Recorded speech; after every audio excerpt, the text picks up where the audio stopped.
I want to give a huge thank you to Ms. Joseph and Ben Franklin Middle School for allowing us to take over for the last few weeks to work on this project. I really enjoyed coming in and watching the students grow each day.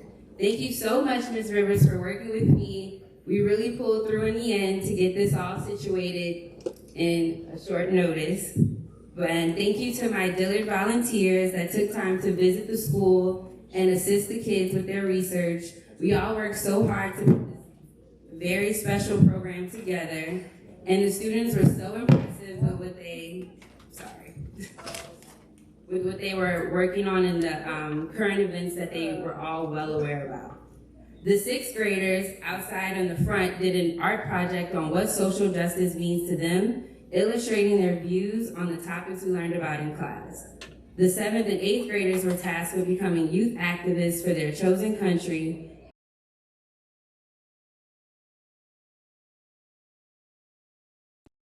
Today we celebrate the hard work, passion, and knowledge of these young change makers. Let us begin the summit with Brazil.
Iran's trafficking problems created by Benita and Anaya. Would you make a difference in Iran? Imagine sitting in your home where you're supposed to feel safe and suddenly you're being kidnapped. There's a black bag over your face and you're forced to live in a slave-like environment. Well, this is what people in Iran, preferably girls and women, face most of the time. No matter where you are, if you are identified as a woman, you can be abducted anywhere. And we want to refrain from letting this continue.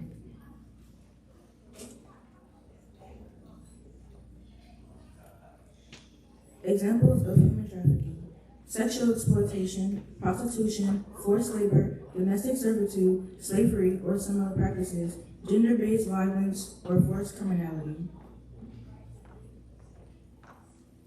Who is the genesis of human trafficking? The roots of the human trafficking are the Iranian police, the military, the government, and the religious clerics. These women have no individuality rights. Their rights have been severely restricted. It was given the fact that women have fewer social rights and fewer personal liberties. It took the government until 1967 to 1975 to allow women the right to vote, initiate abusive divorces, run for office, or to even inherit property. Why should human trafficking be terminated? Human trafficking should be terminated because it causes PTSD, post-traumatic stress disorder, depression, suicidal thoughts, and identity disturbance.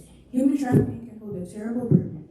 These women can lose self-motivation, feel uncomfortable, or unable to be confident in what they have within themselves.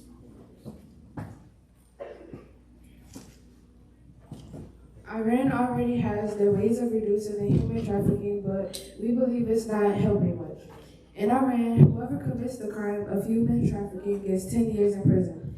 There, of course, is no actual fix for this issue, but there is ways to reduce it better than what they have.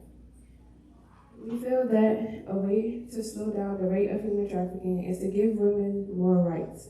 Women are the main target for trafficking, and a main cause for that is the lack of rights and freedoms, which brings us to another question. Is the lack of women's rights the cause of trafficking? In Iran, women don't have much freedom.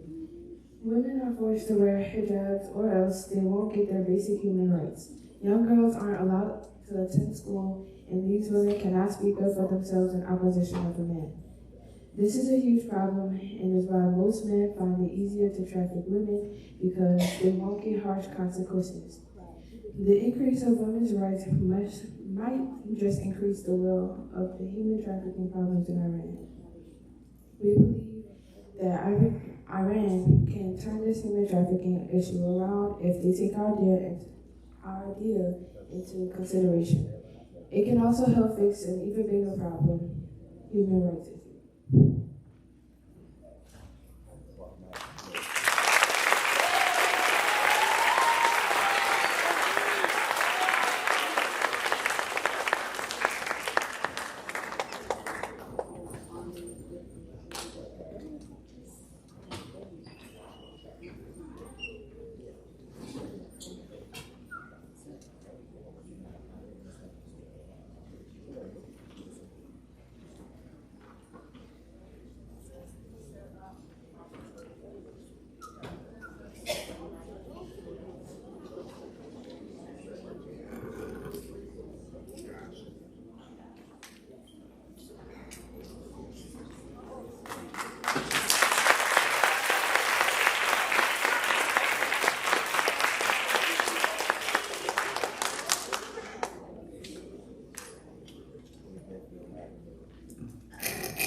Representing gun violence in Brazil.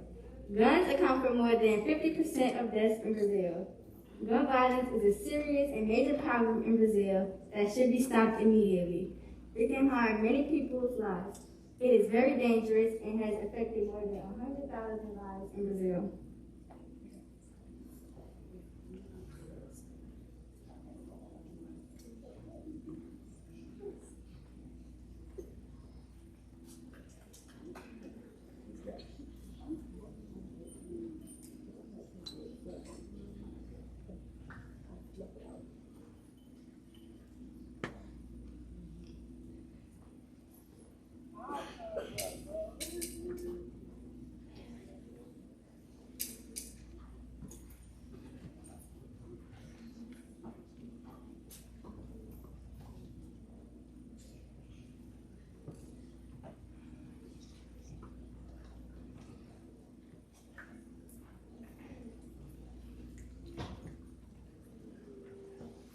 There is a lot of high violence that occurs in Brazil country.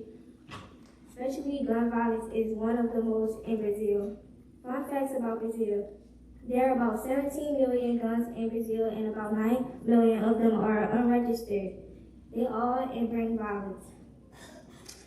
Brazil President Jair Bolsonaro has issued more than a dozen decrees in favor of citizens' right to bear arms.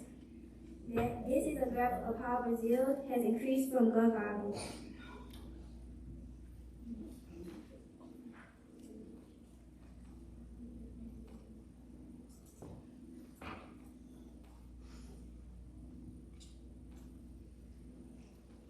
Jail Pedro, story of gun violence in Brazil. Jail Pedro was with 4 friends and his cousins. They been on the cameras while his parents were working. They ran inside when the shooting began. The house was shot 64 times with bullets hitting him in the back and he died.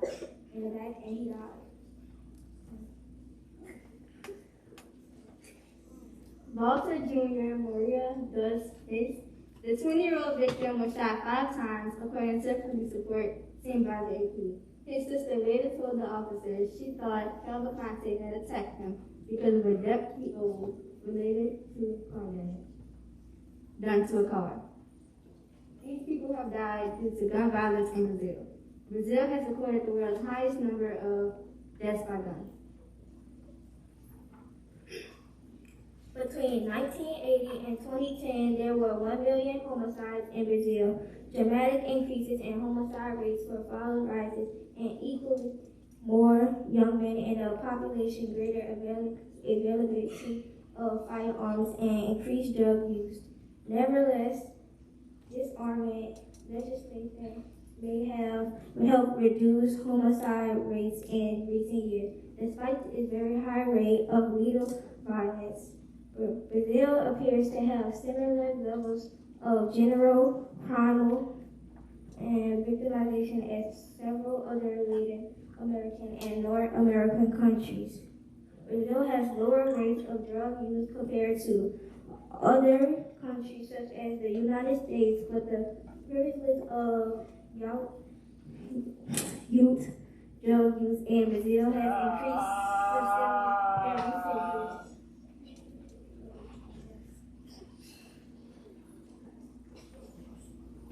Since 1990, the growth of the Brazilian prison population has been enormous, resulting in the 4th largest prison population in the world.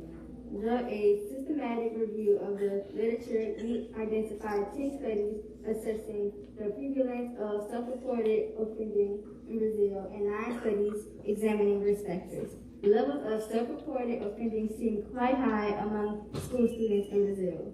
Individual and family-level risk factors identified in Brazil are very similar to those found in high-income countries. Gun violence in Brazil is mostly affecting the youth and young children. It is happening because citizens feel like they need guns to protect themselves and something may go wrong. Also, some people mix with the wrong crowds and or maybe have debts to pay they didn't.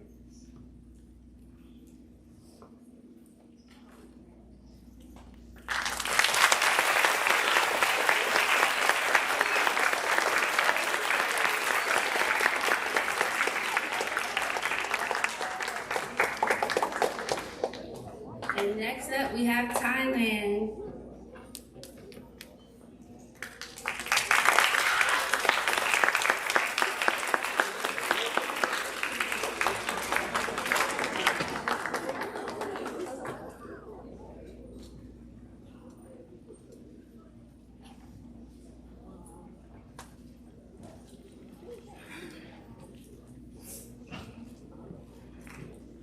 Good morning. My group contains Caitlin White, Raya Jones, Louis Singleton, and Sam Vincent. Now moving on to the introduction. Today the topics we'll be discussing are human trafficking, gender stereotype, sexual and physical violence against women. Before we start talking about some of these downsides of Thailand, let's talk about what people view it as.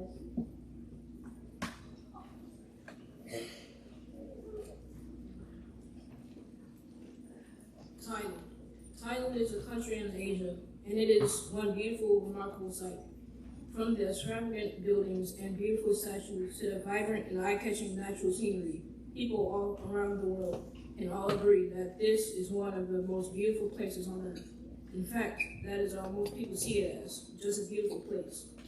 And though the outside might be gorgeous, the inside is not as pretty.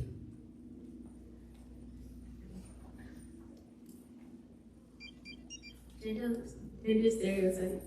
In Thailand, women are required to fill the mother role and be capable of filling household duties and accommodating their husbands. In Thailand, men are required to be masculine leaders, providers, and have physical and emotional strength. The average number of total working hours for women and men differs by 0.9%.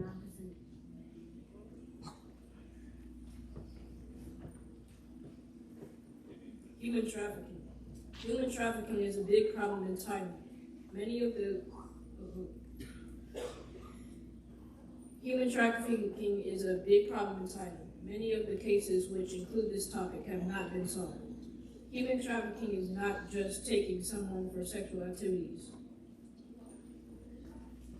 There's also labor trafficking. According to state.gov, there are identified cases. Out of 141 cases, there is 151 male, 253 female, and 73 children.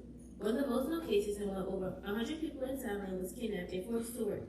According to state.gov, they talk about how members of ethnic minorities, stateless people, and Highland people have all experienced abuse in their lifetime.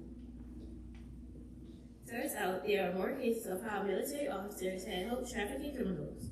Also, with the government officials have been found to work directly with human trafficking and showing a corrupted government. Sexual and physical violence against women. Another interesting fact we found is 22.9% of women in unbanned areas in Thailand were reported to be physically violent. 29.9% crimes are reported to be sexual violence, and 71.1% were reported to be both.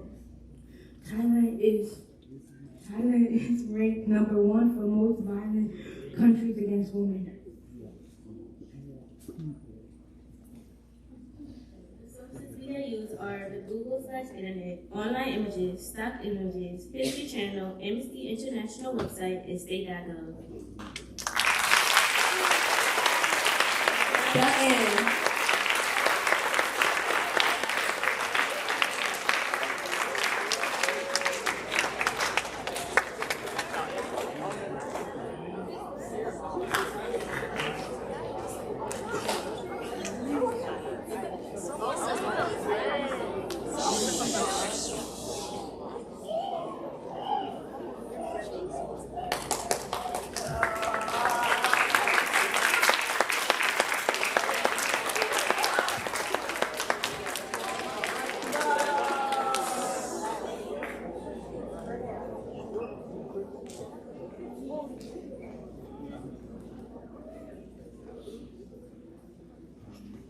And next we have India.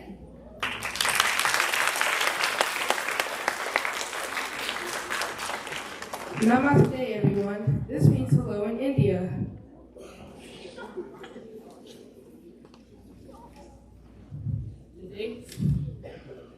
Today we will be presenting DAWI. This is an acronym for Discrimination Against Women in India.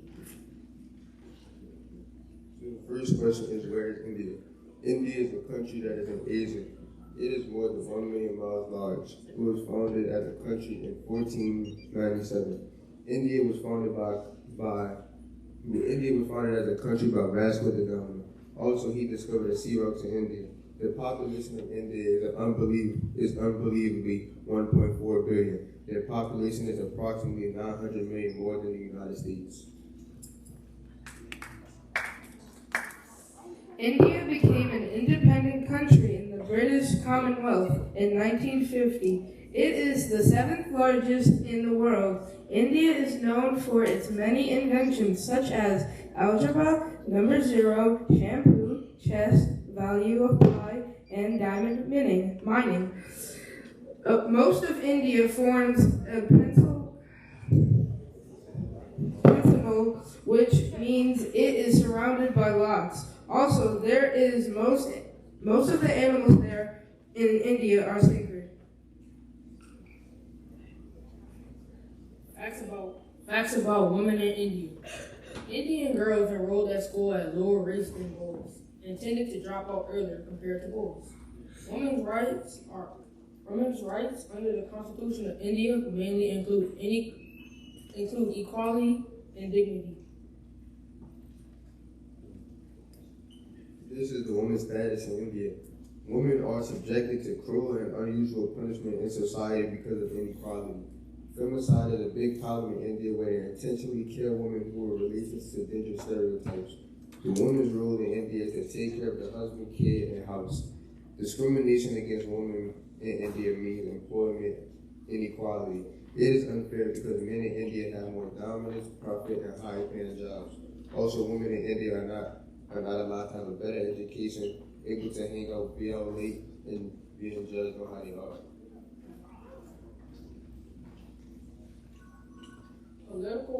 Political rights. Women's reservation, for instance.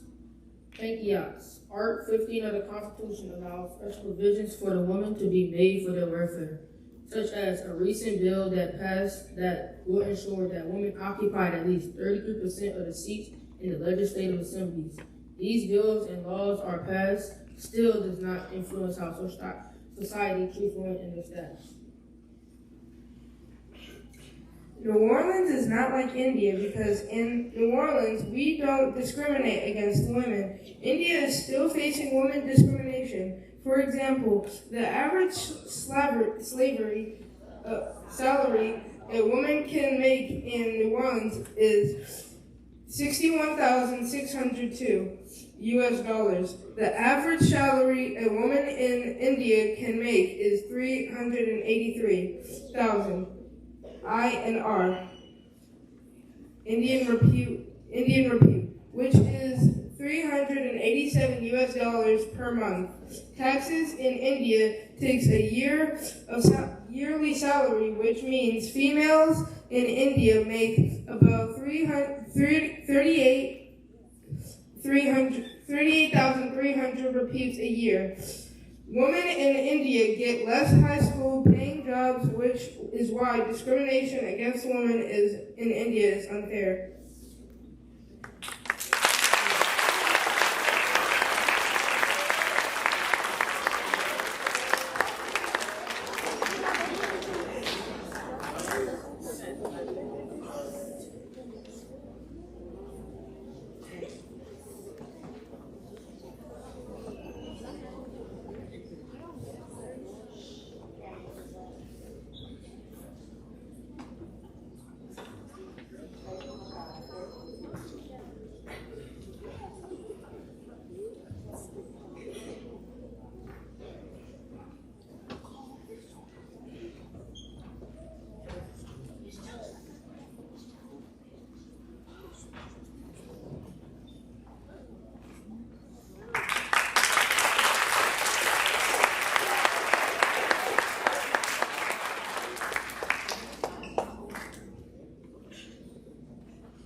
Good morning, my name is Kamal. My name's Talia. And our country is South Sudan.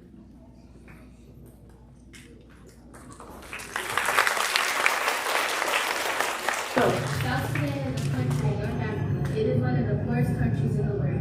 So now we're going to pass it to our friend Kamal. Hi, I'm Kamal. I'm playing myself in South Sudan. I've seen that in this country. There have been sexual violence and killing by army groups and government forces. The current issue in South Sudan is overcrowded campuses, violence, and lack of resources. That is all for today's news. We will be back with more updates about South Sudan.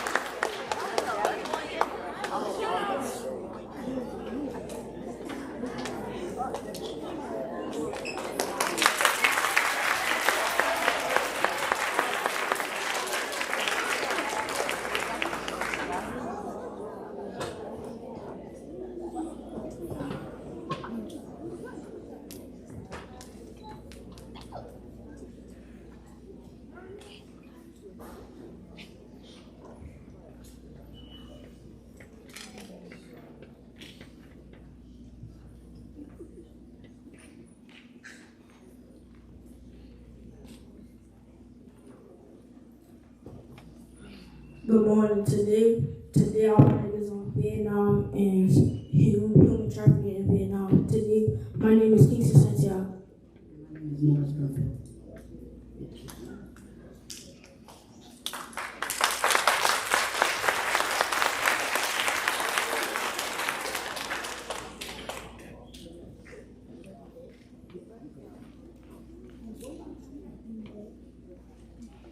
Information on Vietnam. Vietnam is a country in Southeastern Asia. Vietnam was conquered by France completely in 1884. 3 years later, it became part of the French Indochinese Union. After World War II, Vietnam declared independence, but France continued to rule until 1954, when communist forces prevailed. What is human trafficking? Human trafficking includes the utilization of power, misrepresentation, or pressure to acquire some sort of work or business sex act. Consistently, a large number of men, children, and women are dealt around the world, even in the U.S. It can occur locally, and casualties can be of any age, race, orientation, or ethnicity. Language of victims, feeling of dread toward their dealers, as well as fear of policing casualties back from looking for help, making illegal exploitation a secret wrongdoing. Human trafficking in Vietnam. As reported, over the past 5 years, human trafficking exploit domestic and foreign victims in Vietnam, and traffickers exploit victims from Vietnam outside of the country. In Vietnam, the government doesn't meet the standards that help prevent human trafficking, but they are still making decent efforts towards it. And this is the statistics of human trafficking in Vietnam.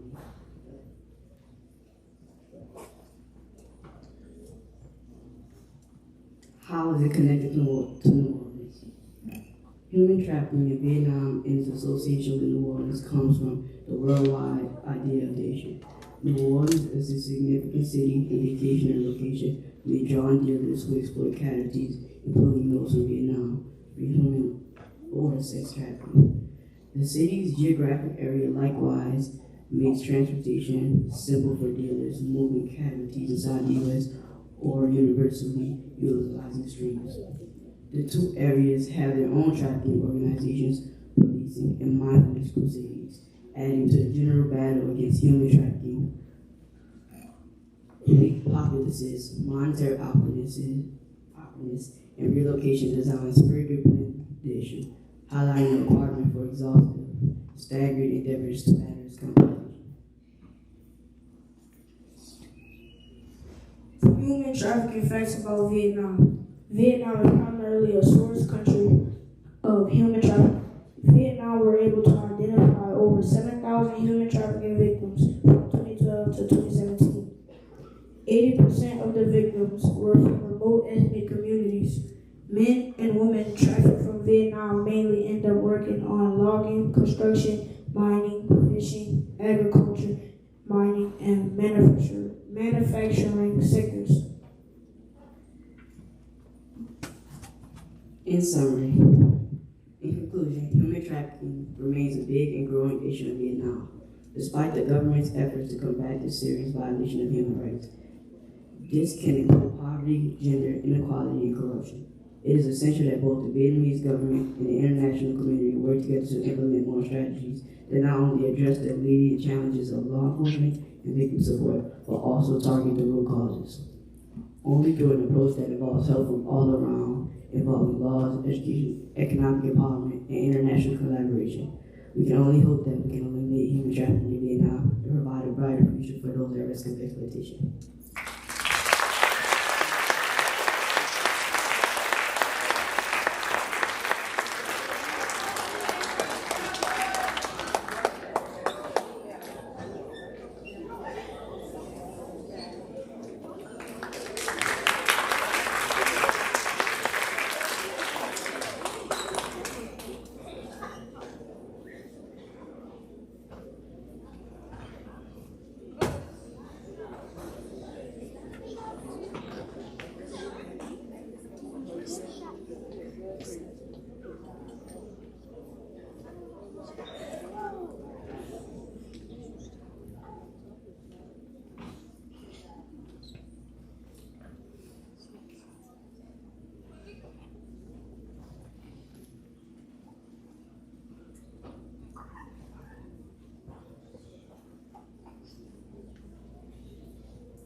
Good morning. We are talking about social injustices in South Africa. The prevalence of social injustices in South Africa is heavily attributed to unemployment and inequality. My name is Shafiq Preston. And myself, Timothy Walker.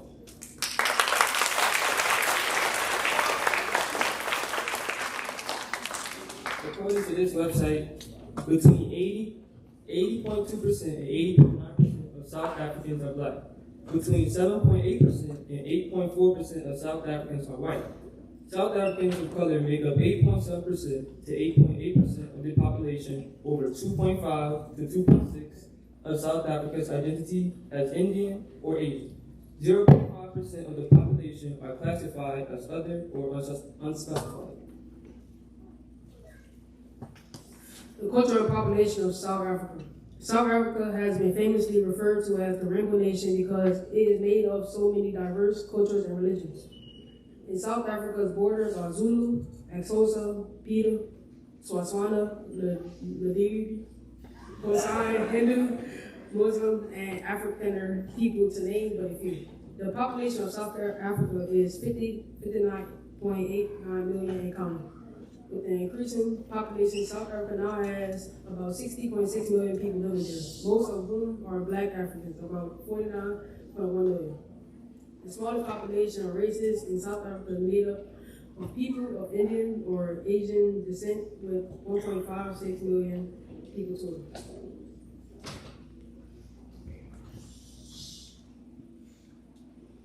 The reason of unemployment in South Africa.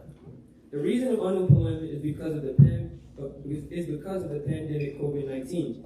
30 years ago, unemployment was high and has been rising ever since. Government estimates show that nearly 2 million South Africans lost their jobs because of the COVID-19 outbreak, which was a severe blow. But even before then, there were red flags. Families' disposable income is negatively impacted by unemployment, which also weakens their purchasing power, lowers staff morale, and lowers the production of an economy.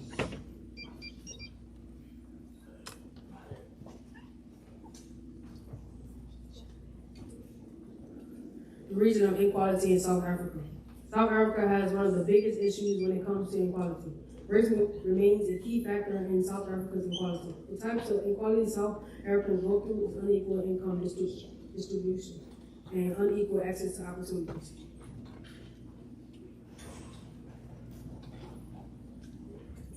The statistics of inequality in South Africa. Only 1% of South Africa earners take home 20% of income in the country, while the top 10% take home 65%. In this country, 90% of South Africans get only 35% of total income. The entire South African's labor market is heavily racialized and gender biased. Apartheid in South Africa. Apartheid in South Africa is a policy or system of segregation or discrimination on grounds of race. Apartheid laws included, but were not limited to, forbidding mixed-race marriages, preventing members of a certain racial or ethnic group from attending certain gatherings and weddings, restricting freedom of movement and preventing entry to specific public areas.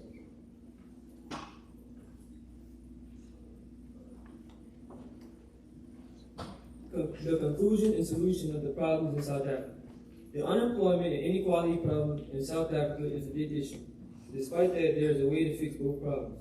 Ways to fix inequality in the country is making new laws to protect the minimum wage of the lowest earners. Another way is to have new social grants. By doing these two things, inequality will take a significant decrease. Unemployment in this country is also a main factor. To decrease unemployment in South Africa, and even us, can support small businesses and entrepreneurship. In conclusion, by doing these things and even having help from us, we can fix these issues in South Africa.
Good morning. My name is Jaden Pigler. My name is Elijah Stover. And our country is social injustice Russia.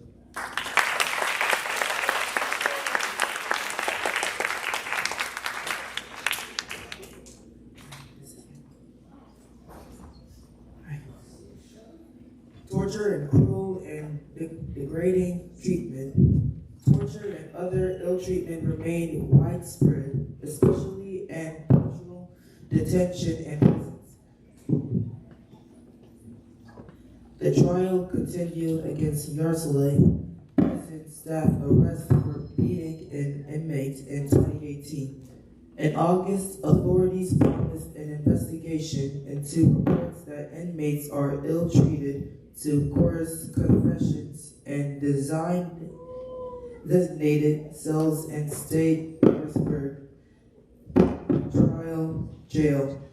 In September, a court delivered the first ever verdict against a former Federal Security Service (FSB) officer for torturing a suspect.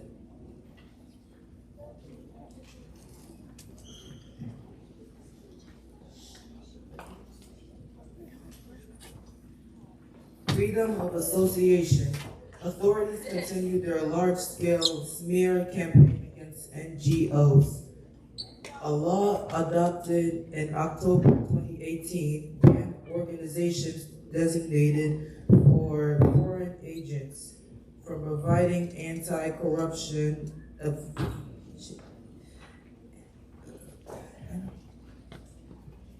evaluations of draft legal acts. Since December 2018, the Justice Ministry added 12 organizations to its list of foreign agents, including 3 human rights organizations, a group working on HIV/AIDS prevention, and FPK. Authorities to fine organizations and their leaders for violating the Foreign Agents Law, including failing to include foreign agent disclaimers on their social media posts and other publications. Fines and other pressures forced several more groups to close, including one that supported people with diabetes.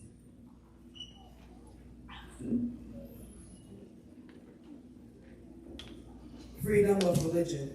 Russian authorities continue to persecute minority religious groups groundlessly, designated as extremists. Under Russia's overly broad counter-extremism law, despite no evidence that they espoused or committed violence. In February, a court in Oral sentenced Dennis Christian, a Jehovah's Witness and a Danish citizen, to 6 years imprisonment on extremist charges. In November, a court in Tomsk handed down the same sentence to another Jehovah's Witness, Sergei Klimov. At least 285 Jehovah's Witnesses have been convicted or were facing trial under investigation in Russia 2019. 46 are pre-trial custody. Human rights defenders. In March, a court in Chechnya sentenced Oya Tativ Grozny, director of Human Rights Century Memorial, to 4 years on bogus drug charges. In June, Tativ was paroled after 17 months behind bars. Several human rights lawyers and activists were targeted in Krasnodar region. Human rights lawyer Mikhail Benyash was sentenced for assaulting a police officer. The charges against Benyash were brought after he was arrested in 2018. He held in communal detention and beaten. In November 2018, unknown perpetrators torched the car of Ben Yash's lawyer, Ludmila Alexandrov, who also represented victims in cases against law enforcement agencies. In September, police in Sochi raided the home of human rights defender Semyon Simonova, breaking his door and confiscating his and his wife's electronic and documentation pertaining to his work. Throughout the year, people across Russia protested to try and prevent the construction or expansion of landfills, waste incineration plants, and waste processing plants that they believe would jeopardize their rights to health and a healthy environment. In Arkansas, region private security guards use violence against protesters who seek to block the illegal construction in swampy woodlands of what would be the largest landfill in Europe. In March, police criminally charged 3 activists with vigilantism for trying to stop the actions of a private subcontractor who was using an excavator to threaten activists, injuring one. But authorities refused to prosecute the private actors responsible for this private security for violence against protesters. Thank you.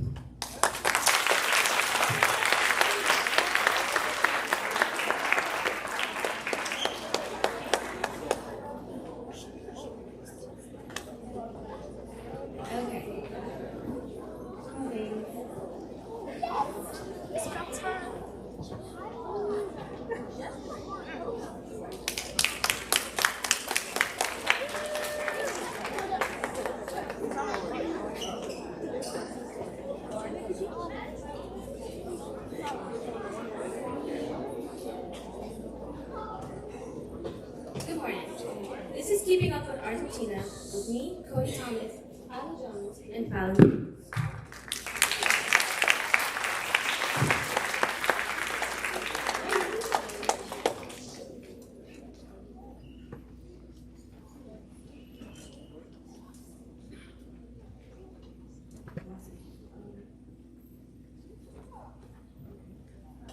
Argentina's lifestyle. Argentina is a country located in the southern part of South America. Argentina is well known for their food, culture, festivals, beautiful sights, and their football team, which is called Soccer in the USA.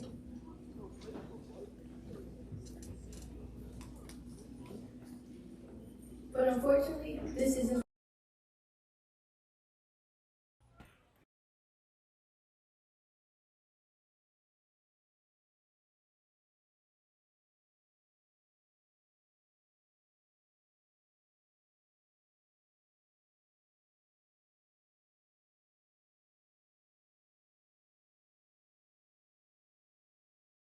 Due to help the falling economy.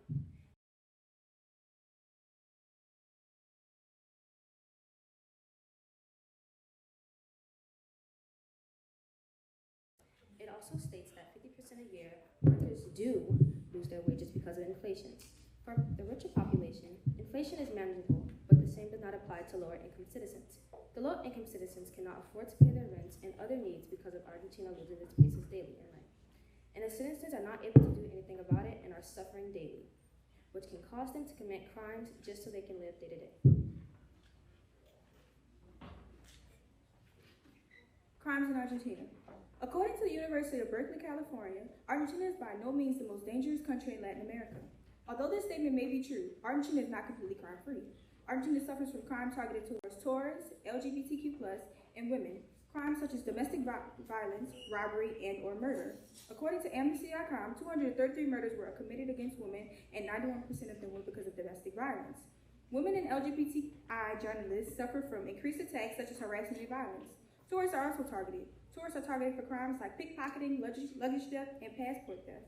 In this year alone, 55,163 robberies were committed, 54,967 thefts, and 10,204 malicious injuries.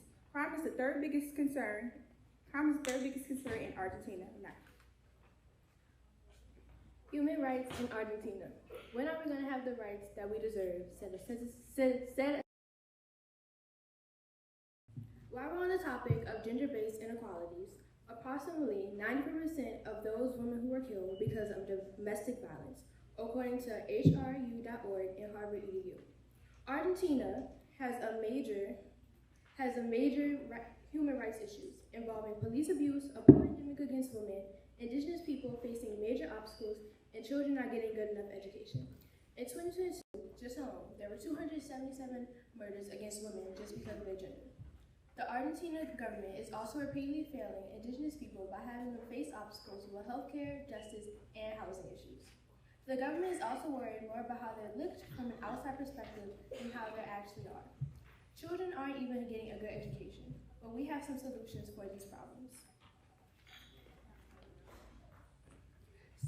Solutions for human rights. Argentina could solve the human rights issues by people voting in all elections, to protest inequalities, and support mothers and children, and to put pressure on those responsible for upholding human rights.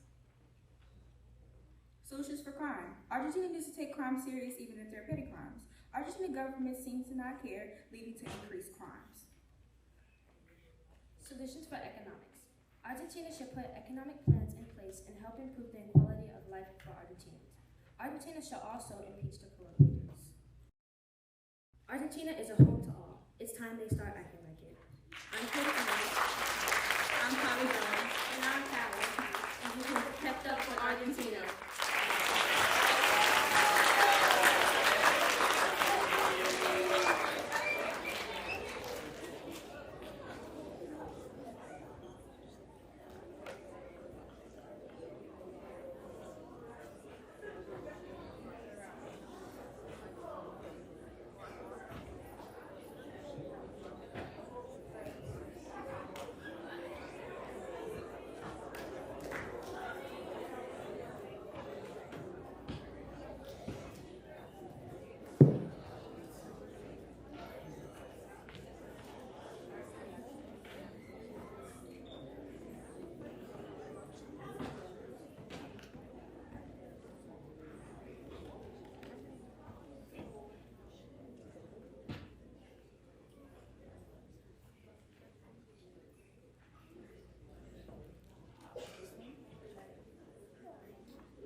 Good morning, everyone.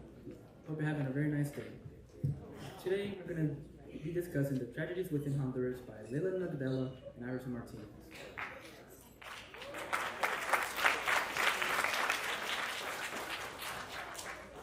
Hello, my name is Leila Nagdela. The purpose of this project is to inform people about the social injustice in Honduras and to also bring awareness to many problems in smaller countries and areas. Where is Honduras located, and why are we going to talk about them? Honduras is a country in Central America and the Caribbean. It is known as one of the poorest countries in Latin America and has one of the world's highest murder rates, which is what we'll be discussing throughout this project. What are the exact problems that you are trying to bring awareness to? As in, why is the murder rate so high? Well, poverty is one of the biggest problems within Honduras, and there are many factors that contribute to it. These factors include political instability, corruption, high crime rates, and natural disasters. Many Hondurans face economic hardships, limited access to education, healthcare, and other basic services as well, which is why a lot of them migrate to the United States. Has anyone tried to help? Both the government and multiple international organizations have made efforts to help improve the living conditions of these citizens. But after some research, we have realized that the government eventually stopped its efforts due to the general violence that has taken place within the country.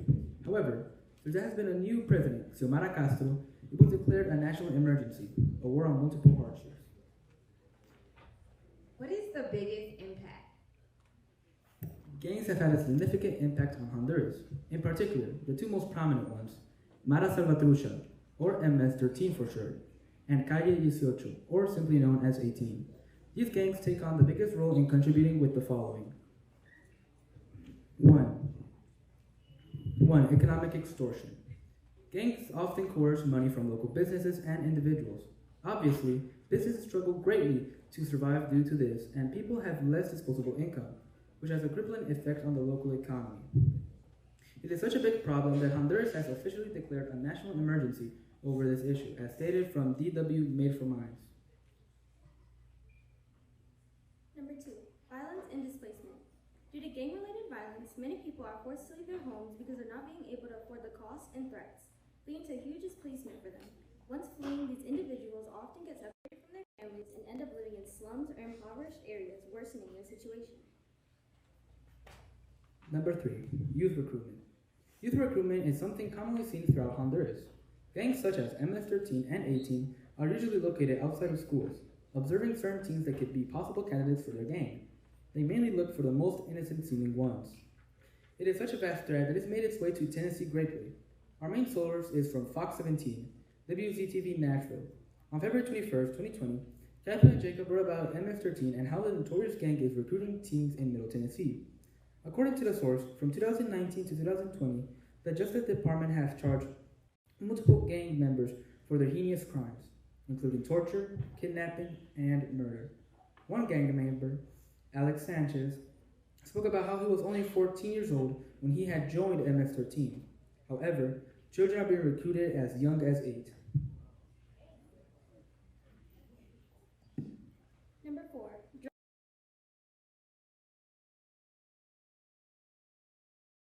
most popularly, the former president, Juan Orlando Hernandez, who was allegedly partnered with some of the largest cocaine traffickers in the world to transport tons of cocaine through Honduras to the U.S., as stated from the Office of Public Affairs. Education disruption. Education disruption due to gangs in Honduras has been a very significant problem that one cannot stress enough. Gang violence around the schools has led to multiple school closures, the displacement of students and teachers, and a storm of fear that hindered and continues to hinder the access to quality education. This issue has had a detrimental effect on the country's overall educational system and the anticipation of the future for many young people there. Not only has violence been laid outside of the schools, but it has slowly but surely been entering. Gang members have also been caught observing kids that could possibly be candidates for their gangs, as we had said before. However, sometimes they simply need the children to sell their drugs or smuggle them where they're needed.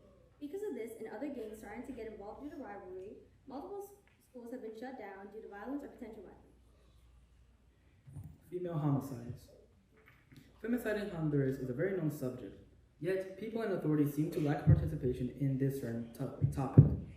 According to Gender Equality Observatory, Honduras has one of the highest rates of femicide per 100,000 females. The femicide rate is 4.6, which might not seem as much, but is 2 times greater or even more compared to countries like Guatemala, Mexico, and Costa Rica, which are countries known for holding one of the highest femicide rates. The following diagram shows how Honduras stands in comparison to other countries who are considered to have one of the highest femicide rates, as we see it. Although these problems may seem as if they're unable to be fixed because of how long they have been present within Honduras, the nation has already been making changes, starting with their new president, Xiomara Castro. According to Central America 360, the female president stated that she ordered the arrest of all criminals found, especially ones that are involved with gangs, which are causing most of the catastrophe within Honduras. With her new policies in place and in action, Honduras will slowly become a better place and be able to actually flourish with its natural beauty without the trials of gangs, poverty, and so on. Conclusion. Thank you for your time and attention. I hope you learned something new about the tragedies within Honduras during this presentation.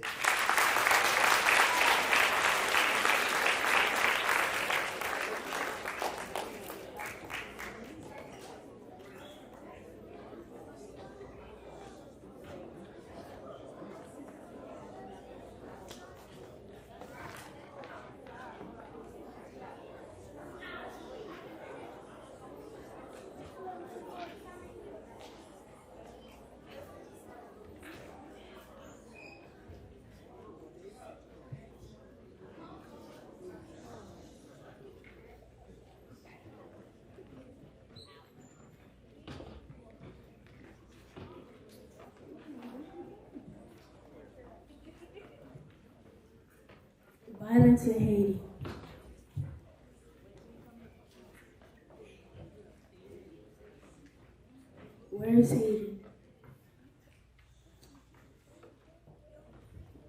Haiti occupies the western third of the islands of Hispaniola. Haiti is situated between Cuba and Puerto Rico. Haiti is the second oldest republic in the Western Hemisphere.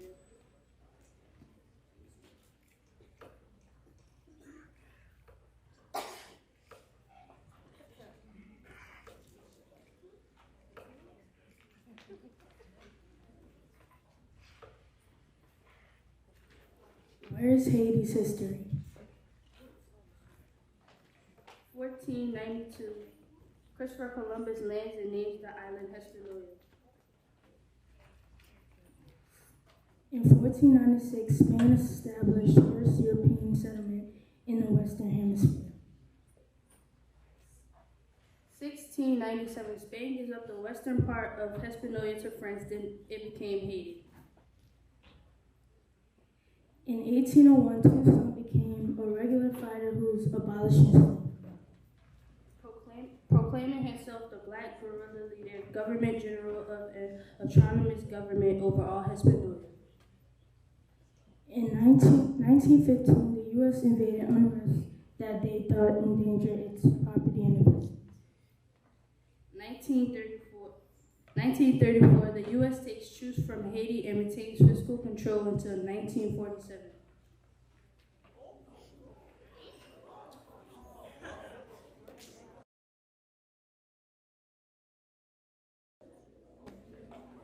What's going on with the violence in Haiti? The Haitian government has failed to protect people from the violence of criminal groups. Haiti has fallen to chaos since their leader was assassinated in 2021. Police have said there were groups of mercenaries, mostly Colombians, were behind the attack. People suspect a Haitian doctor of playing a part of a plot to take the leader place and become president.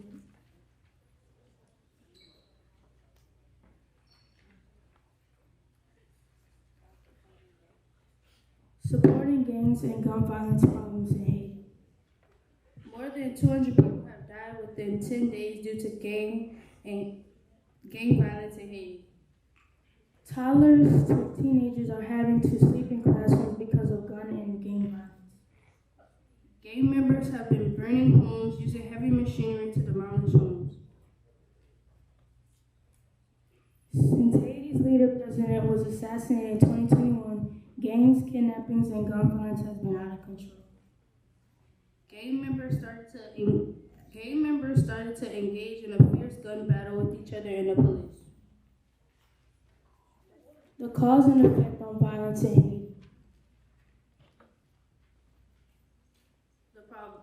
The problem. People in Haiti are supporting gangs and gun violence. Haiti leader gets assassinated. Violence in Haiti is hurting people. Haiti is one of the poorest and most violent country in the world.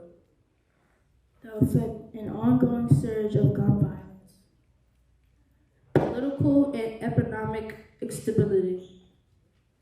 Soaring gang violence in Haiti has left more than 2,400 people dead in just 1 year.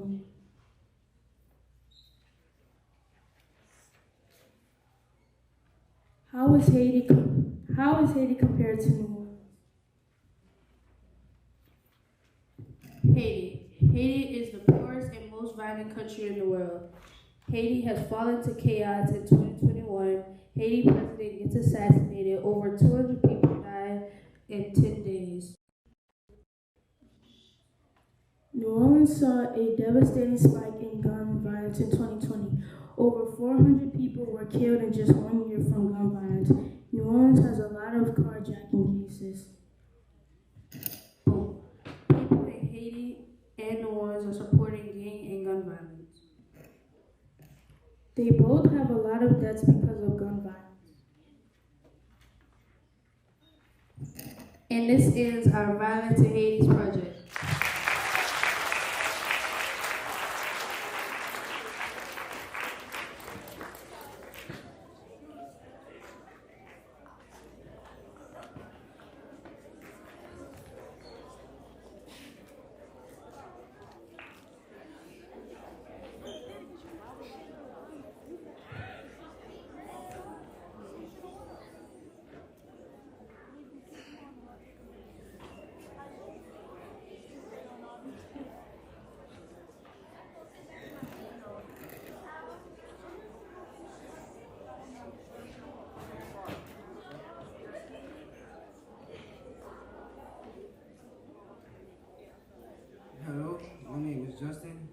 show you the social issues in Jamaica.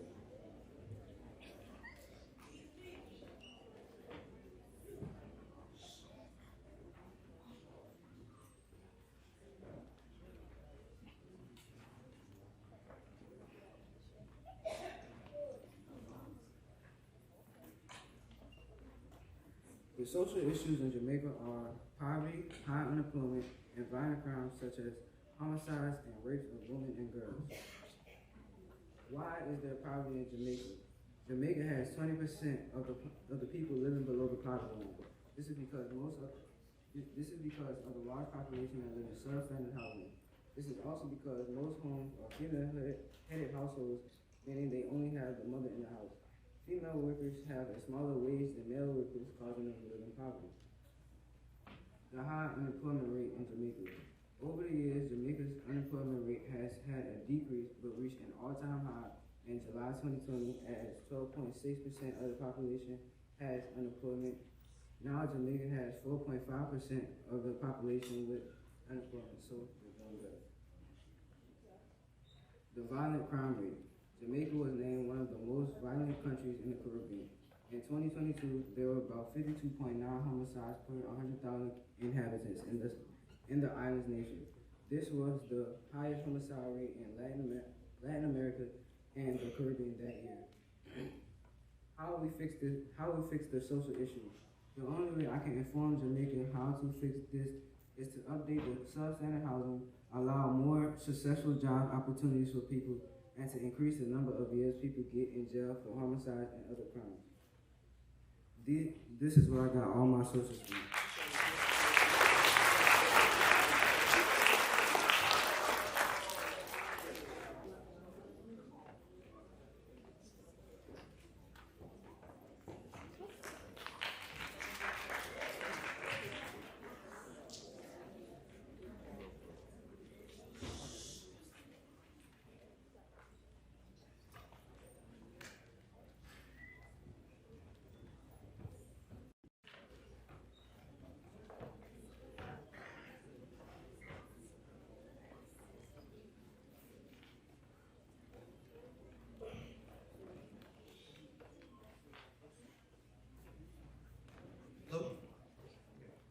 Hello, good morning everyone. And my name is Karen Walker, and this is my partner, Clarence Gordon.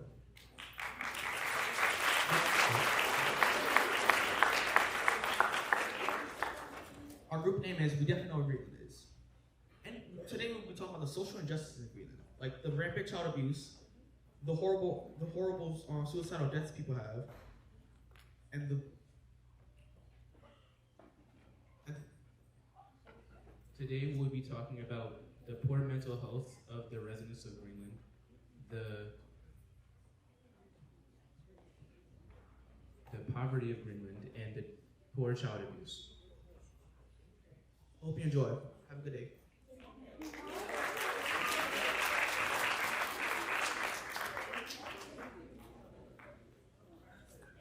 In my section, I will be talking about the Greenland child abuse issues. Though I already said this point, I want to accentuate this even more. There are around 20% of all children are abused in Greenland. To further prove this point, 25% of all police reports in Greenland are domestic abuse. That came from the New York Times. Clarence clocked me in, and today I'm here to report about the injustices of Greenland. From the source of France 24, studies show that around 20% of all children are sexually and physically abused. This means that around 20% of Greenland's children, a 1 in 5 chance, will be more likely to commit acts upon themselves due to their poor mental health. These actions could include self-harming, suicide, cause depression, and the children could generally be unwell and unsatisfied with their life, causing dysphoria, a mental condition that should in no means be found in children. The next point I want to cover is the rampant poverty in Greenland. 80% of all citizens rely on traditional methods like hunting, gathering, and farming. Also, 16.2% of all citizens are under the poverty line. To wrap this section up, even though Greenland looks like a paradise, it isn't. A poem about Greenland's home fading and melting. My home is fading. My home has been fading for thousands of years. Slowly, my home has been waning.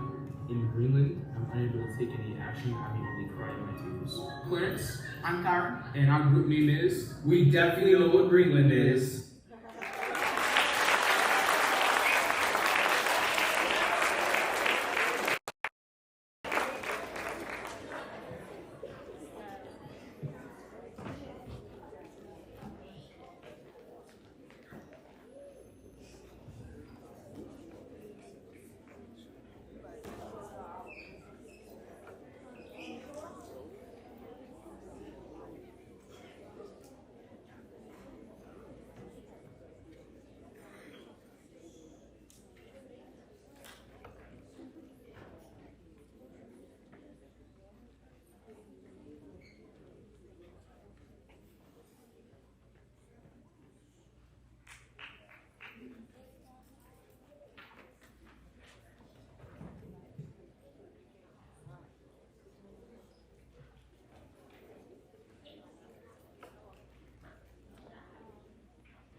morning. My name is Dan Wilfred, and I'll be going over social injustices in Kenya.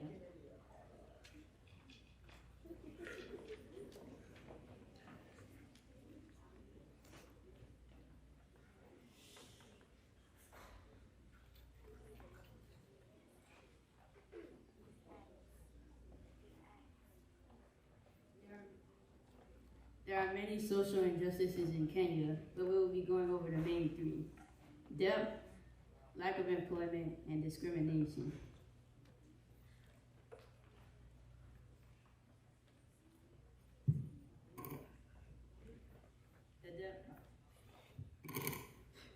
The debt problem. The country of Kenya is located in the continent Africa, which already puts it in a bad spot. The continent Africa has some of the most poorest countries, such as Burundi. The country Kenya has an average income of 241,467 KES, which is equivalent to 2,170 US dollars. Student loan disbursements also cause students who graduated to be in debt. Lack of employment. The country of Kenya has little to no jobs for these reasons: corruption in government jobs, low economy, lack of skills, most students dropping out of school, and rapid growth of population. Discrimination. Discrimination in Kenya is based on multiple things: gender, color, religion, culture, ethnic or social origin, dress, language, or birth, and the government also discriminates against multiple tribes. There are multiple ways we can solve these problems. I'll go over how we can solve each of these problems in order. Solving debt. There are multiple ways we can solve debt in Kenya. The first way is Kenya can get a loan from one of the major powers in the world, such as USA or China. This will help them build items, and then they can pay back their debt later, like what happened with Germany after World War II. We also have to get rid of the corruption inside of Kenya so the money isn't used in the wrong place. This money will give Kenya more opportunities to build jobs for people. Solving lack of employment. There are ways to solve lack of employment. We can solve lack of employment by having businesses built inside Kenya for more jobs. Kenyan officials also have to get rid of corruption in jobs. The country of Kenya also needs a better economy to support money being given to Kenya, so they should request a loan from a major superpower, from a major power such as China. Last but not least, solving discrimination. The way Kenya can solve equality can be fixed very fast. The country of Kenya will have to give men and women, whether they're rich or poor in political job, equal rights. They would also have to give them the same potential ability to do whatever they can. Lastly, the Kenyan government will have to get rid of their corruption because the corrupted are supporting only a few tribes. The end.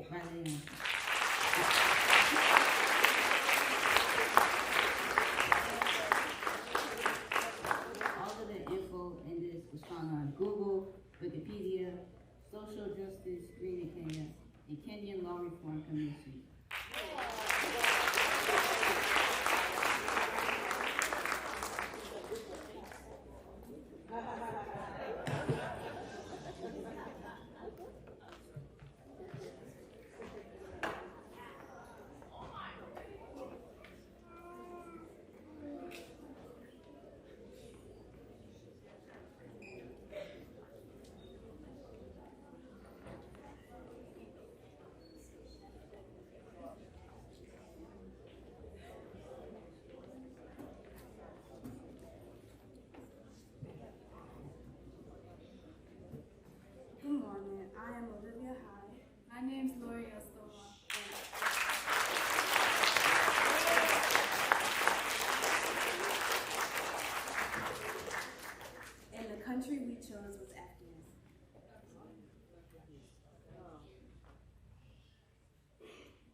Where in the world is Afghanistan?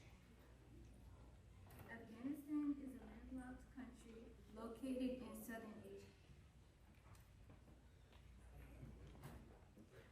What we're going to be talking about today is addressing gender inequality and unveiling the unfair treatment of women in Afghanistan. The main points we are going to be talking about is education and employment.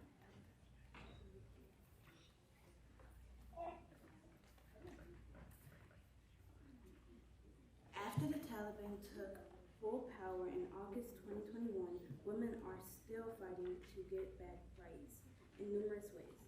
Before the Taliban takeover, women were able to go to school and get further education, while women cannot go to school past primary age.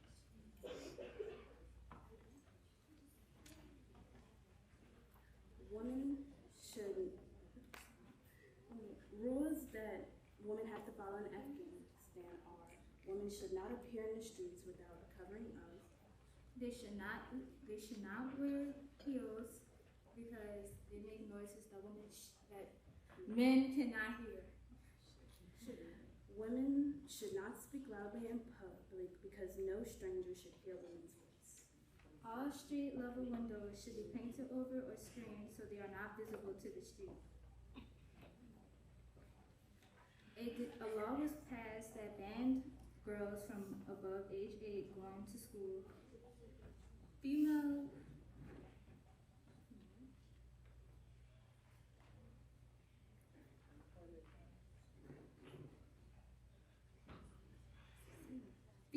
teachers were dismissed. Rules that crippled the provision of education that caused 63 schools to close due to lack of educators. Since women are not able to go to school, they start secret schools. The female employment affected the education system very greatly. The employment of Afghanistan has very many struggles. The Taliban did not agree to having mixed gender workforces. On the 30th of September 1996, the Taliban banned women from workplaces. According to Wikipedia, 25% of women worked for the government. Thousands of women were affected. How is Afghanistan related to New Orleans? Afghanistan is related to New Orleans in numerous ways. First being, it was easier. The difference is that for New Orleans, it's easier for women to get jobs and to go to school. It's easier for them to get health care and many other things. While in Afghanistan, it's harder to get jobs, education, and health care. Similar things about New Orleans and Afghanistan are rape and domestic violence, no equal pay, violence mostly using guns, and mass poverty.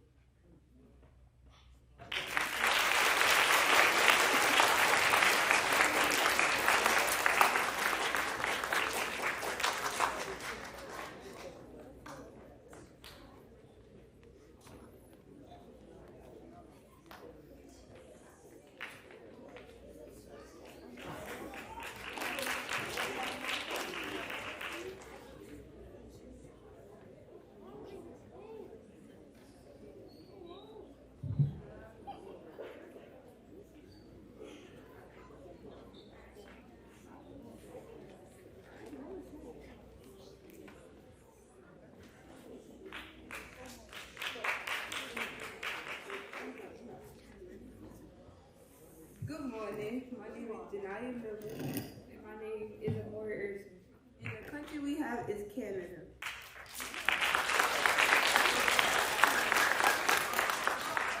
Facts about Canada. Canada is a country in North America. It is the second largest country. Canada is a parliamentary democracy and a constitutional monarchy. Canada has the longest coastline in the world. It has around 2 million lakes, more than any other country. It is also known for being one of the friendliest countries in the world. The issues that we're focusing on in Canada are rights of Indigenous people and violence against Indigenous women. Mistreatment of Indigenous people.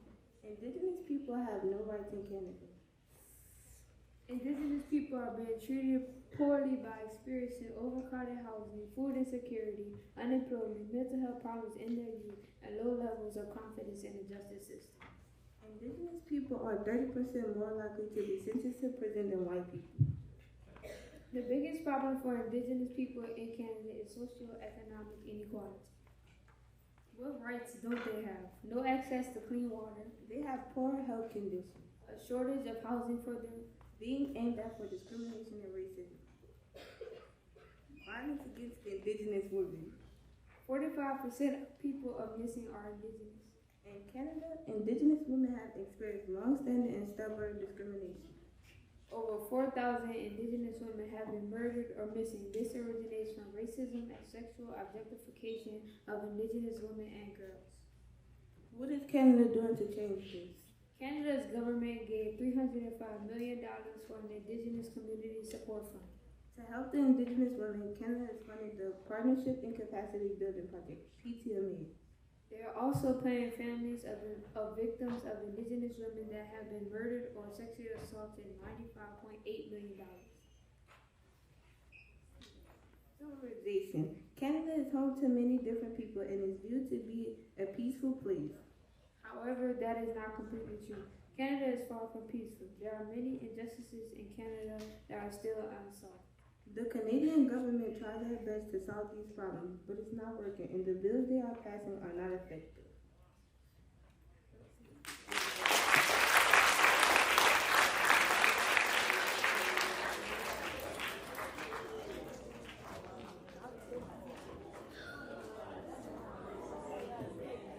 Alright, and we're down to our last three countries.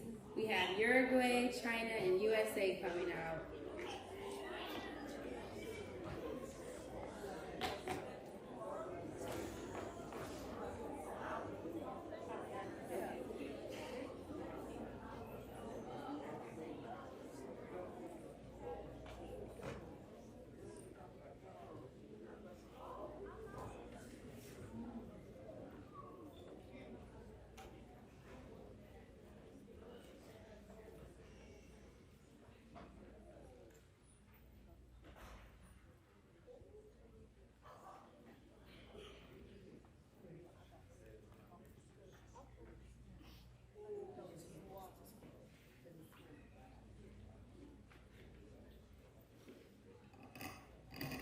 Good morning.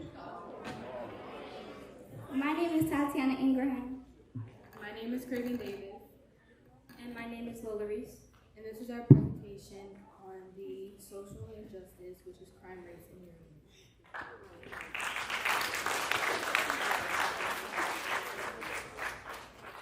What's a country that you've never heard of? I'll tell you one, Uruguay. Uruguay is a southeastern country located in South America. It borders the Atlantic Ocean and is between Argentina and Brazil. It is known for its verdant interior and beach-lined coast. The capital, Montevideo, revolves around Plaza Independencia, which was once home to a Spanish citadel. Even though Uruguay seems like an exciting and tropical place, it actually has a significant spike in crime rates. In Uruguay, a prevalent study of alcohol abuse and drug use in the general population of the República Oriental de Uruguay occurred. A national household sample was drawn from the most important urban areas, and 2,500 persons aged between 15 and 65 years were selected and interviewed. 20% of the sample classified for tobacco dependence and alcohol abuse, and in the last 30 days, 19.5% of these substances were found. Significant associations by sex and age were found. In fact, some of the drugs in America, like marijuana, are illegal, but the ways people obtain it could cause them to be jailed. Homicides are another huge issue. Homicides and crimes, such as armed robberies, began to spike in 2011 to 2012.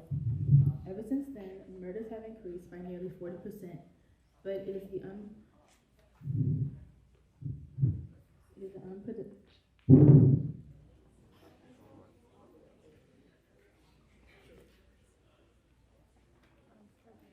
unprecedented upsurge of murders and violent crimes since November 2017 that raised concerns among the general public and politicians. The first quarter of 2018 brought a record number of homicides, 147, compared to 81 in the same period last year. Experts believe that if these current trends continue, Uruguay may reach double digits this year in murders per 100,000 epidemic levels, according to the World Health Organization, for the first time in the country's history. Over the past 5 years, human traffickers exploit domestic and foreign victims in Uruguay and from abroad. Uruguayan women and girls, and to a more limited extent, boys and transgender adults are exploited in sex trafficking within the country. Traffickers force Uruguayan women and LGBTQI+ individuals into commercial sex in Argentina, Brazil, Italy, and Spain. Traffickers exploit women from Cuba, the Dominican Republic, Haiti, and to a lesser extent, South American countries in sex trafficking in Uruguay. To prevent human trafficking, you can report a tip, spread the word, think before you shop, tell your friends, demand fuels exploitation, volunteer locally, and stay informed. To prevent homicides, you can implement strict policies on alcohol, deploy focused deterrence, policing, fight identity theft, raise the allowed school dropout age, and treat violence and murders just like public health concerns. Tell your healthcare to prevent substance abuse and accidental overdose. You can tell your healthcare provider about all your medications. Never share your prescription medications with anyone. Never take prescription medication that is not prescribed for you. Never take your prescription medications more often or in higher doses than prescribed. Also recommend this number to a friend. These are our credits.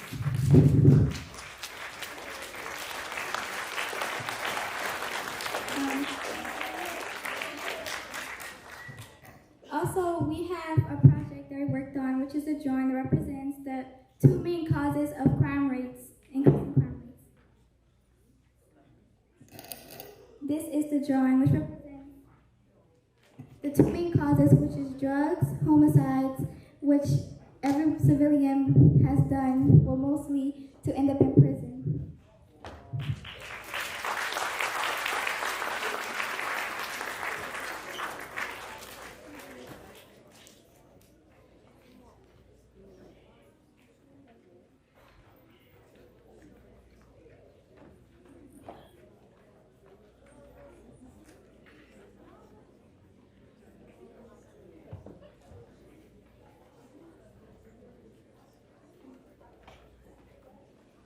Good morning. My name is Nala Turner.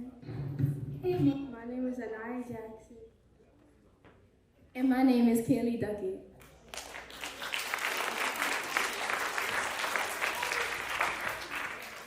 The country we decided to do was China and the media censorship. Hey, do you want to hang out after school and do some research on the new national labs in the city? I'm pretty very fun. I really wanted to know what happened. Let's get started. Two girls walked to May's house, then hurried to start their research. Hey, I found something. It's called the Beauty International School Mastery. Look it up. It has multiple sources to what happened. Oh my God, see so much happening. It's a couple of what's going on with those kids and the dogs. Passes by. And the two girls, May and Zia, are still working on their research until it's past 10 p.m. Well, it's 10. I think you should start heading home.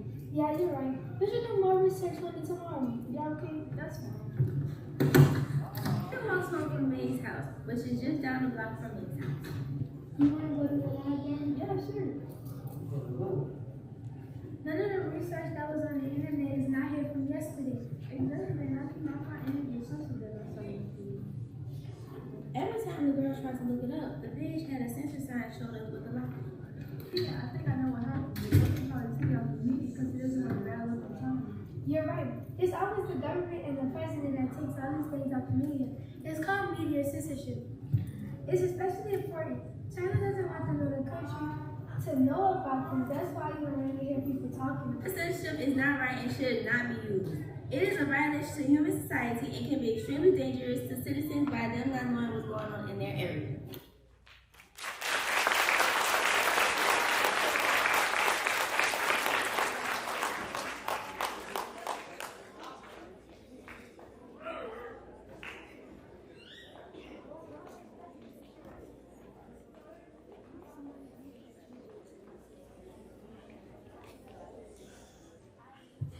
China is one of the most strictest countries when it comes to social media.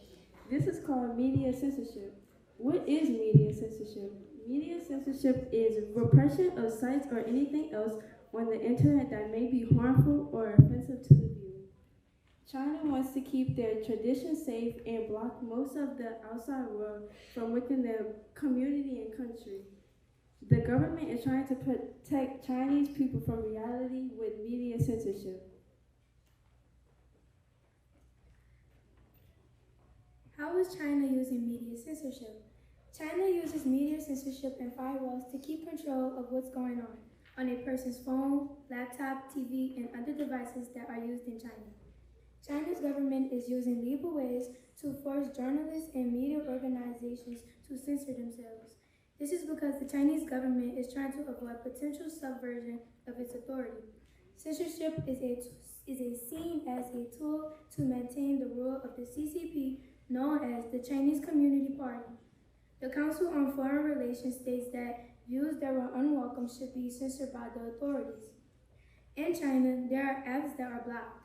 According to the internet, the apps are Facebook, Twitter, Instagram, Snapchat, etc. Therefore, China's government is blocking apps that they think can be offensive to the viewer. Another good example that can be used is that if any American or other country sources come across the Chinese internet, that the president can ban it if he can ban it because he does not want his people to know about it.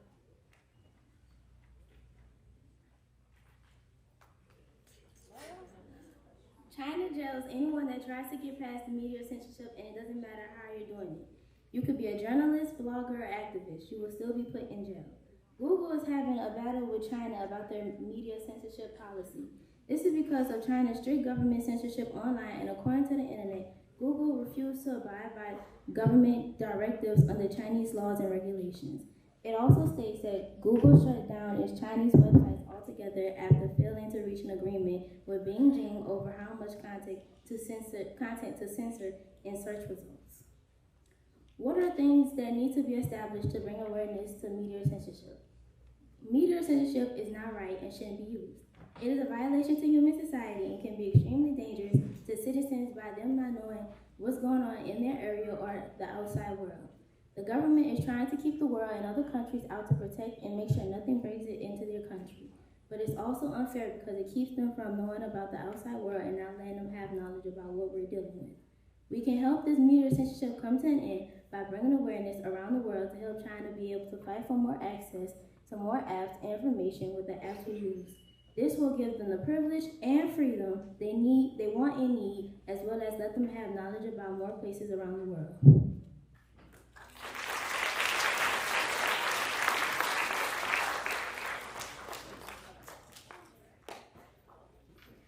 Facts. Words such as democracy, independence, dictatorship, and others have been blocked from Chinese search. Also, China puts anyone in jail who tries to get past their media censorship.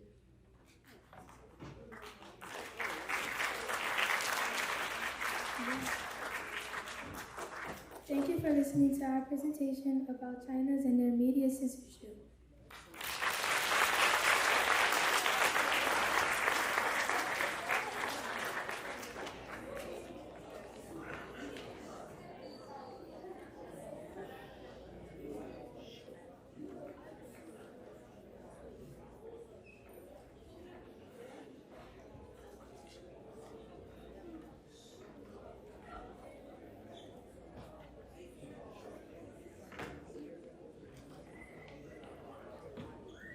Good morning. My name is Jesse Pope, and today I will be talking about firearm violence analysis, a comparative study of Louisiana, Georgia, and Mississippi.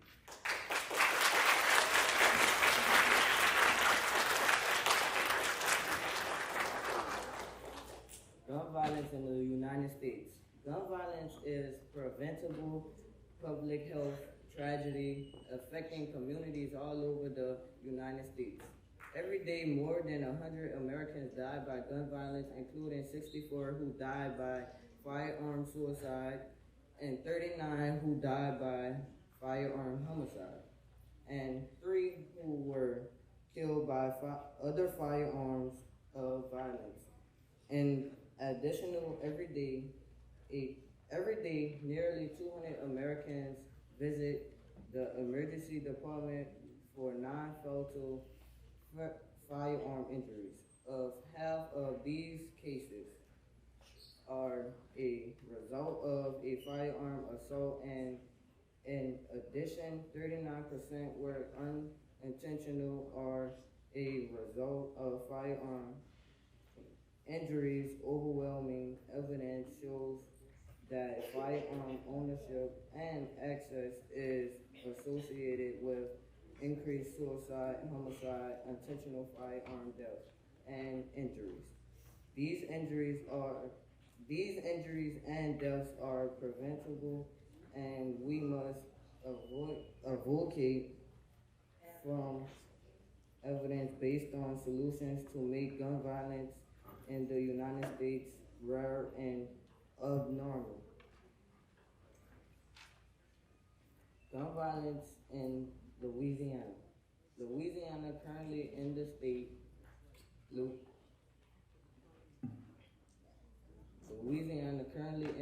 with the highest murder rate in the U.S., with a rate that stands at 22.9 homicides per 100,000 people. Louisiana ranks 6th in the top most. Louisiana ranks 6th in the top 10 most dangerous cities in the U.S. 2023. In 2022, the city of New Orleans, LA, had a total shooting of 482 and a total homicide of 280 people. In the average year, 1,036 people died and 2,936 are wounded by guns in Louisiana, which is unacceptable. One reason why is because Louisiana had an open carry gun law. Louisiana has multiple crimes each and every day, so why not put a stop to it?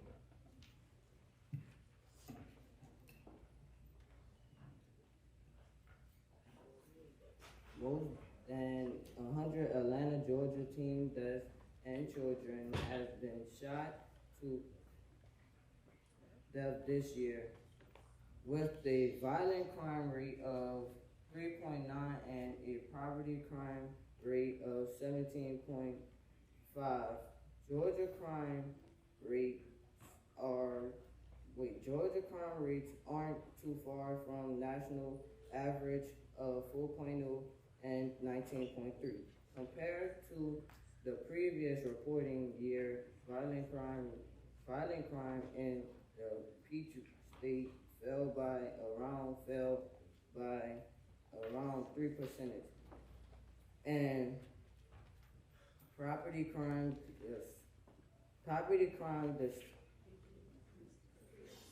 decreased by nearly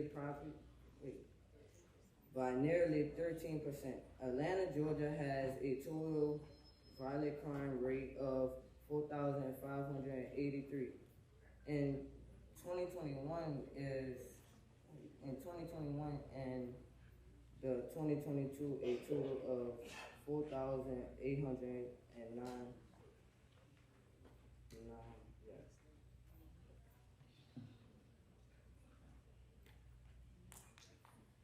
In an average year, 640 people die and 2,005 people are wounded by guns in Mississippi. Mississippi has the third highest rate of gun violence in the U.S. Mississippi has a rate of 26.6 deaths per 100,000 residents. Mississippi gun violence is due to their weak laws, high ownership as a study state. Mississippi also has dangerous permit carry laws in 2016, which allows almost anyone to carry hidden loaded guns in public. Mississippi corrections.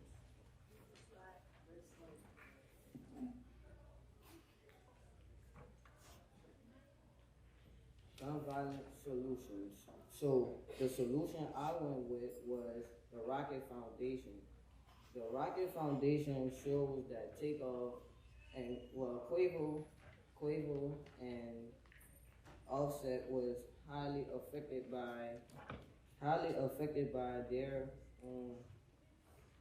their buddy Takeoff getting shot and killed over a dice game.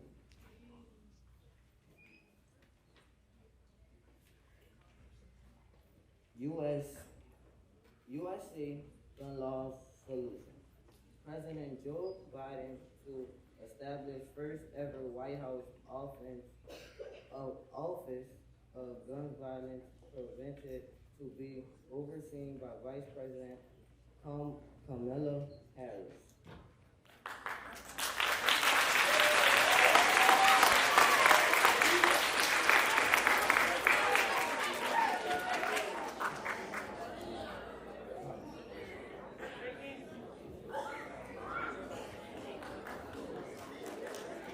Thank you guys, they did an amazing job. We want to congratulate the 7th and 8th graders for their research.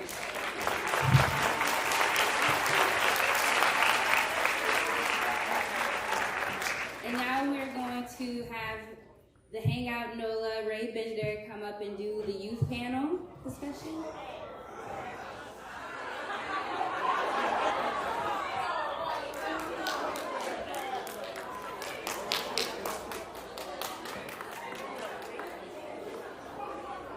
I'm gonna be quick.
I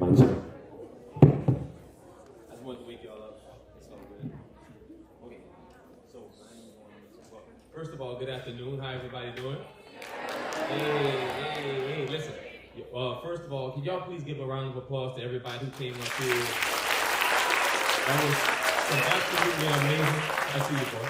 Some absolutely amazing presentations, and it takes a lot of courage to speak in front of people, man, especially your peers. So, congrats to you guys. Learned a lot today, so thank you. I know we are short on time, so I will not hold us, but want to make sure that we gave you guys some quality information. I have some questions for these panelists today. Thank you guys for joining. Again, my name is Ray Bender. I am the owner of the Hangout NOLA. Not sure if you guys are familiar with it, but it's a space that is dedicated to young people like you. So hopefully you can learn some more information about us at the conclusion of this presentation, but this is about you guys. Answering some questions. I'm going to pass this mic and I'm going to just try to talk from here. We're going to, again, because of time, we're going to probably have to just get like 1 or 2 people to respond to each question. So you guys feel free to join in, whoever wants to answer it, okay? So as you guys know, you just saw some amazing presentations today. What we would like to know is from this project, what have you learned about injustices? Right? Does anybody want to take that? What in particular did you learn about injustice? You and the second person would like to take that? Anybody? No? No? Okay. Okay. Right there. Say your name and say your name first. My name is Clarence Gordon. I'm doing great. All right. So what have you learned about injustice from the projects that you guys presented today? From the projects that have been presented, I've learned that there are injustices all around the world, and there are different approaches that we can do to take care of them. Awesome. Awesome. Clap it up for them.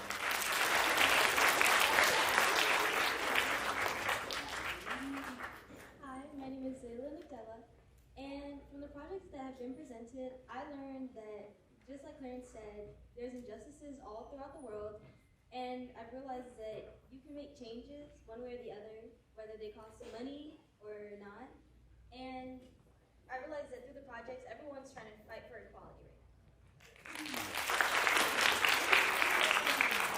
These answers. Okay. That was awesome. Okay. So another question I have is, what were some injustices that you have read about around the world that also happens here, right here in New Orleans? I saw there was a few people who made the comparisons. So can one of you please let me know what are some things you learned that we not only have in other countries, but we realize that we share here in New Orleans? We share gun violence with some other countries. Right. Anybody else want to elaborate? You can pass it this way. I've learned that there are more poverty places. Of course, I knew about them, such as like redlining and other things. But That's a great point. Put it close to your mouth. Sorry. I kind of knew the poverty and other issues,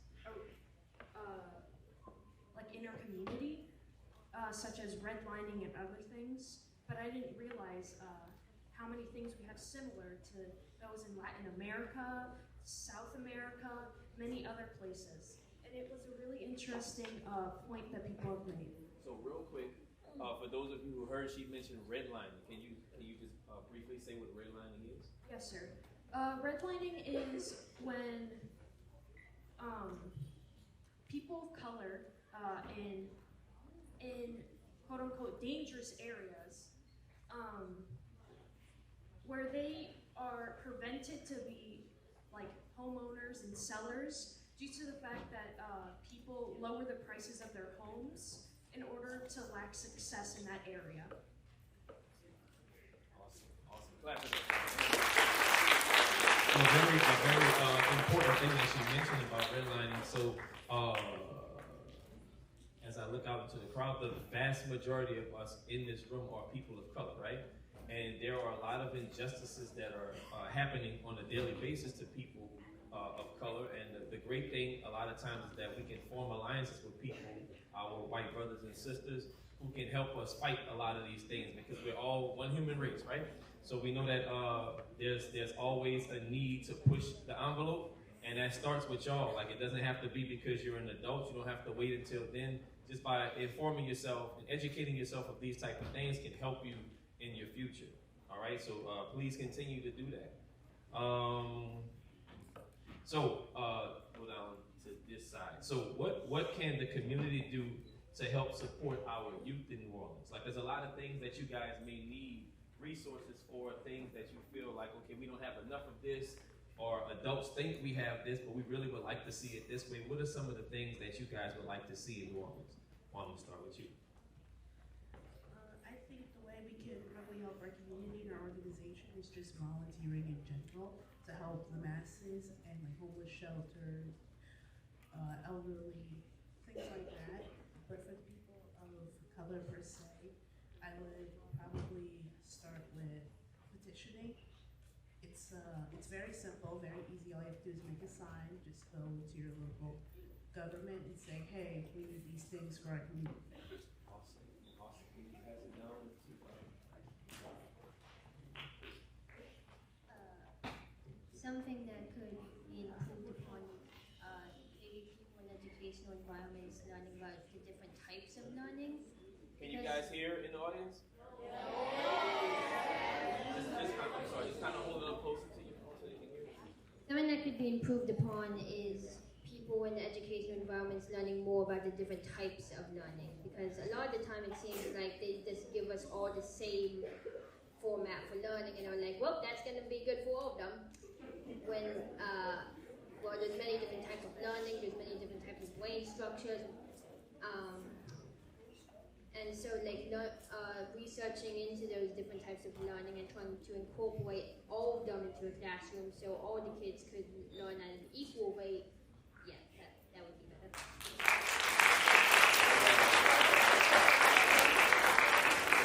Wow. Y'all are giving some in-depth answers to these questions, man. Okay, so I have one, maybe two more, and I would like to see if we have time to have some of you in the audience that may want to pose questions, okay, for our panel, or if it's something I can answer. All right, so two more. Okay, what can your school do to help support youth in New Orleans? What specifically can your school, because I know all of you go to different schools, so Chalmette down there, are all you guys Chalmette students? Chalmette High students? Okay. Benjamin Franklin. Okay. So I guess one representative from each school. All right. So what are some things that you feel as though your school in particular, so for Ben Franklin, what can Ben Franklin do to support the youth of New Orleans? You decide. I don't know. Okay. You gonna be a gentleman? You gonna be a gentleman? In the Benjamin Franklin Middle School, the things that my school can do to support youth is to be supportive and encourage their staff to support other students so that we can all learn in a supportive environment and we can all be comfortable. So, I would like you to tell me, what does that look like to you, right? So he used supportive, they show support, but what does support look like to you? I think that I can see support from our school in many different ways, but one specifically could be having a counselor or just someone that you can go to talk to, having more teachers be available, even though that their job is to just teach. I know that a lot of my teachers, they go overboard with it, and I feel like if they are available to help you, tutor you, that would bring a lot of support and it could help you.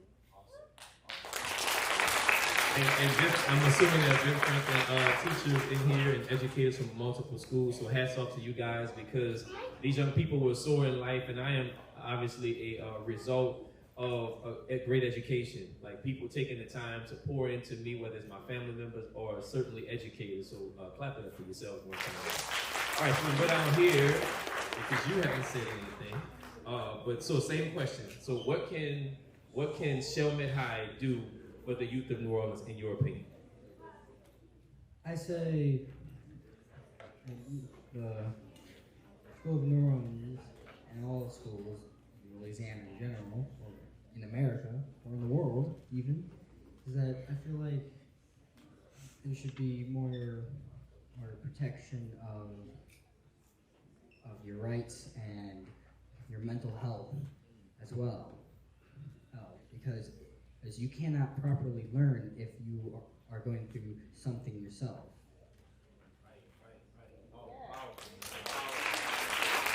Let me tell you, I don't know how much y'all really consider this. I think a lot of times as young people, you're shunned, right, by older people. Typically, we assume as adults that you guys aren't going through anything. You don't really understand. You don't understand, and vice versa. A lot of times, you think because we're older, we don't understand being in your shoes in the past. Now, I will say this: you guys are dealing with way more than I had to deal with growing up. Right? I'm 43 years old. I just... Oh, wait a minute! Wait a minute!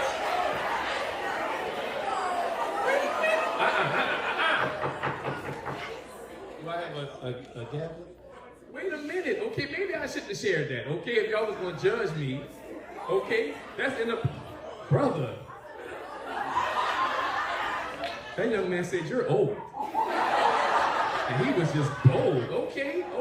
I didn't know it was going to turn into this. It's gotten out of hand. Let's get back on cue. My point was, in giving that information was that I came up in a different time, right? Even though I still feel young, Jesus Christ. I came up in a different time, and I didn't have to deal with social media. Like a lot of people in this room that are my age, maybe slightly younger, slightly older, we didn't have social media. So if we had an issue with someone at school, we dealt with that issue there. Only the people who were there knew. But y'all have to deal with that in constant rotation. That affects your mental health, right? The times that you are on your cell phones and stuff and you're getting exposed to all of these things that Google did not exist when I was y'all age. I'm not gonna say no more because y'all doing me bad. Okay? I hear Lord, I hear it in the back. Don't laugh, brother. Okay? I was counting on you to be on my side, brother. Bottom line is the different times. Mental health is extremely important. Thank you so much for bringing that up. And that's not just for young people, that's for those of us who are older as well, and those who are young, younger brothers and sisters that you guys may have. It's important. Express yourself and try to find positive forms of being able to do that, okay? All right, because we are short on time. Thank you. Clap it up for the panelists, man. Y'all are amazing. I think we have time. Okay, so this is for me to have. I don't have to announce this. Oh, I should? Okay, so these are our... Right. So these are our honor roll students from Ben Franklin. That's so much teeth smelling. Okay, so these are, so one of the things that, like I said, the hangout in particular is made specifically for your age group. So we intend to always pour into you in however we can. And one of the things that we did today was to sponsor 10, I think this is 10, right? 10 students to be able to come to the hangout for free. And in particular, this weekend, we have a haunted house from Friday to Tuesday that you can potentially utilize this for, okay? But otherwise, just whenever you want to in the month of November, it expires. So the first person is Keith Gibson. Can you raise your hand, Keith? Oh man, he stood up. He just raised his hand. Okay. Do we want him to come up too, to be acknowledged? Okay, Keith, come on, Keith. Okay. Because I thought your name was beautiful, but I did not know how to pronounce the last. I'm gonna just say it's Layla, right? Is the first name? Okay, I'm gonna let you say it again. But give it up for Layla. Okay, we're gonna say Layla again. She has a beautiful name, but I don't want to mess it up. Come over here, and you can you go down there, Keith, just to the edge of the table? We're gonna line you guys up this way. All right, next we have Mr. Edward Booker. All right, now Mr. Booker. Then we have Miss Kelly Duckett.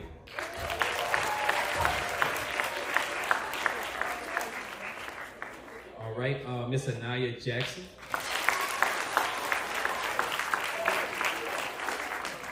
Mr. Trevor Vassell. Mr. Morris Brumfield.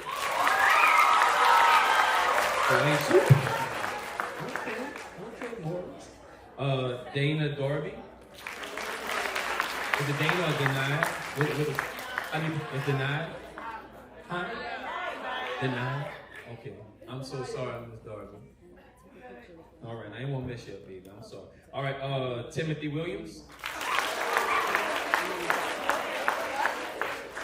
It's Washington? Oh, they got Williams on the paper, brother. I'm sorry. It wasn't me.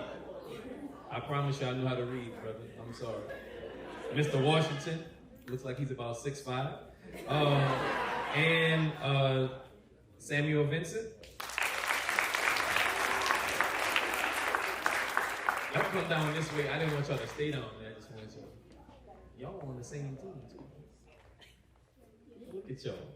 Presenting and scholaring. Okay.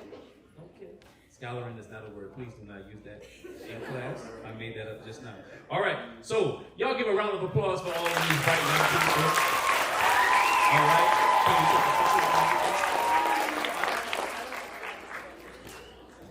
Oh yeah, if y'all didn't understand, y'all all get to go to the hangout for free between today and the end of November, okay? So I have y'all names. I will make sure I have those. I will know how to pronounce your name by the time you come.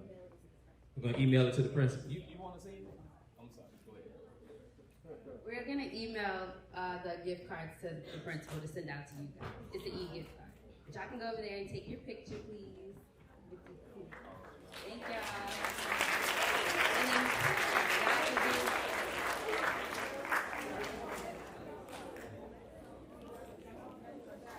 And now we're going to announce the winners for my research project for the social injustices around the world.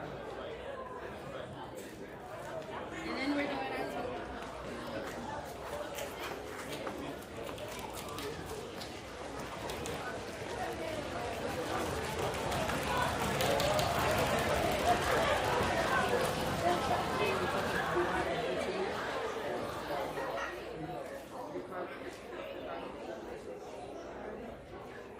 Hello, everyone. This has been a fantastic day. And I want to say thank you to all of you students. And then I want to say thank you to the teachers. Because you wouldn't be up here if the teachers did not teach you. Isn't that right? You all did wonderfully well.